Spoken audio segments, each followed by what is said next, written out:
Hello everyone. देश आज फिर दो धारी तलवार पर खड़ा हो गया है जिसका नाम है डीलिमिटेशन, जिसने फिर से नॉर्थ साउथ के डिवीज़न को और गहरा कर दिया है।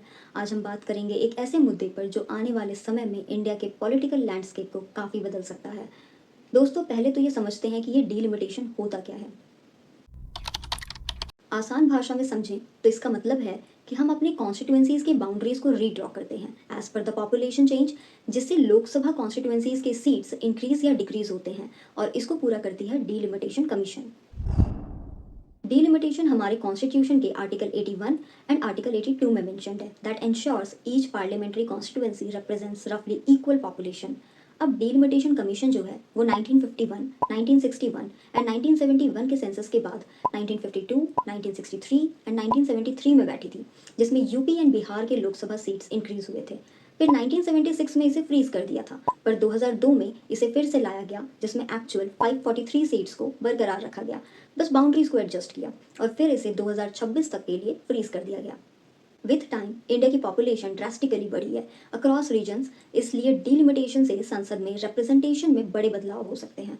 सदर्न स्टेट्स ने सक्सेसफुली अपने पॉपुलेशन ग्रोथ कंट्रोल किया है, जिससे a new delimitation means fewer seats for southern states and more for northern states है। अब इससे होगा ये कि there will be a major power shift towards northern states, potentially altering the federal balance of the country. कहीं ना कहीं एक रीजनल डिस्पैरिटी क्रिएट होगा इससे। अब देखो, अगर डीलिमिटेशन 2025 से 2031 का सेंसस यूज करके होता है तो प्रोजेक्टेड सीट डिस्ट्रीब्यूशन ये होगा कि यूपी की present 80 seats will increase to 165 seats, while Bihar की 40 seats will increase to 114। In contrast, Tamil Nadu seat would increase from 39 to 52 and Kerala from 20 to 24 only. इससे स्ट्रक्चरल मार्जिनलाइजेशन हो जाएगा, मतलब कि certain group of people will be treated less important, या उनको कहेंगे हम सेकेंड क्लास सिटीजन। इन सब का असर हमें फाइनेंस कमीशन के फंड एलोकेशन में भी दिखेगा, जहां पॉपुलेशन एक क्राइटेरिया होता है फॉर फंड एलोकेशन। केरल की per capita central funds could drop by 22% post delimitation, while UP's might rise by 30%। Opposition का ये भी कहना है कि इससे नॉर्दर्न स्टेट को बड़ा फेवर किया जा रहा है, जहां करंटली बीजेपी का स्ट्रॉन्ग बेस है। सीट्स बढ़ने से it would enable the single party dominance in central policies and there would be the risk of southern voices to be drowned out.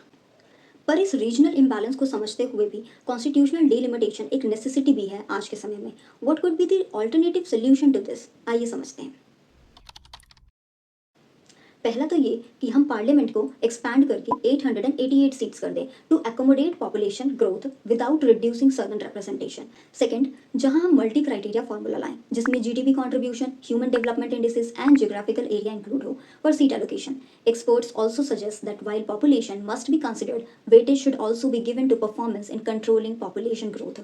And Tamil Nadu's suggestion to reserve 33% of the seats for women during delimitation could also enhance inclusivity.